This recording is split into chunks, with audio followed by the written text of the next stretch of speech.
የከነፍኩ ሲሄድ እናቶች ነጠላ ዘቅዝቀው እዛ ደርሰዋል።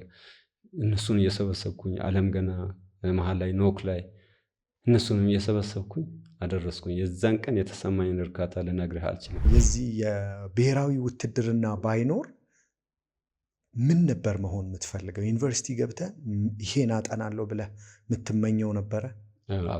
በትክክል። የታክሲ ስራ በጣም አስቸጋሪ ስራ ነው።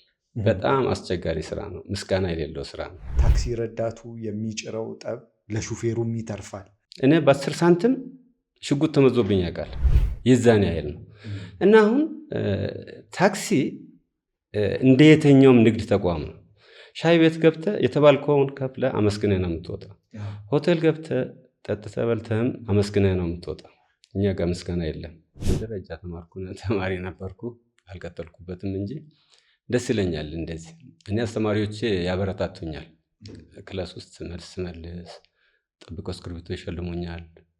የዚያን ጊዜ ለምሳ ተብሎ 5 ብር በጣም ትልቅ ብር ነው። በወረቀት ነው የምትጠራው። በቤት ቁጥር በወረቀት ነው የምትጠራው። ላኩ ይባላል። በቃ ለዚህ ብሔራዊ ግዳጅ ተጠርተሃልና ተብለህ ነው የምትጠራውና ስለ እውነት እኔ ለመከላከያ ሰራዊት ክብር አለኝ። ድፍን ብር ግን ሰዎች ከሰጡ ይሄን ሀሳብ የማሰብ መብት የላቸውም። መልሴን ረስቼ ወርድ ይሆን ረዳት መልሴን ስጠኝና ሀሳቤን ላስብበት። አሁን እኮ ብሩም ዋጋ የለውም እኮ። አሁን ምን እየሰራህ ነው? አሁን የግል ድርጅት ውስጥ ተቀጣሪ ሰራተኛ ነኝ። የሆነ ሬዲዮ የያዘ መኮንን አስቆመኝ። የት ነው የምትሄደው? በጩኸት ነው። እሺ።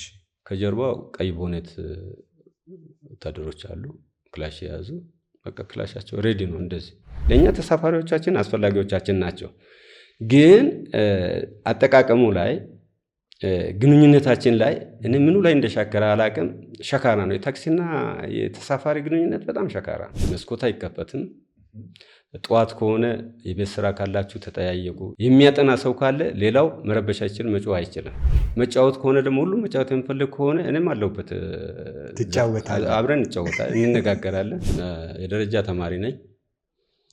ኦልሞስት ብሔራዊ ፈተናውን የ6ኛውንም 98 ዓመት ያለፍኩኝ።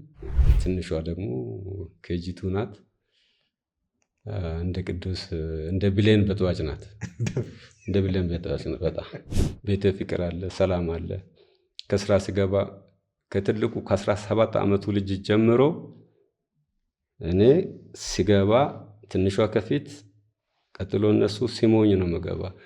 በየቀኑ ቤት ካሉ ሲሞኝ ነው የሚቀበሉት። ለኔ ይሄ ከምንም በላይ ነው።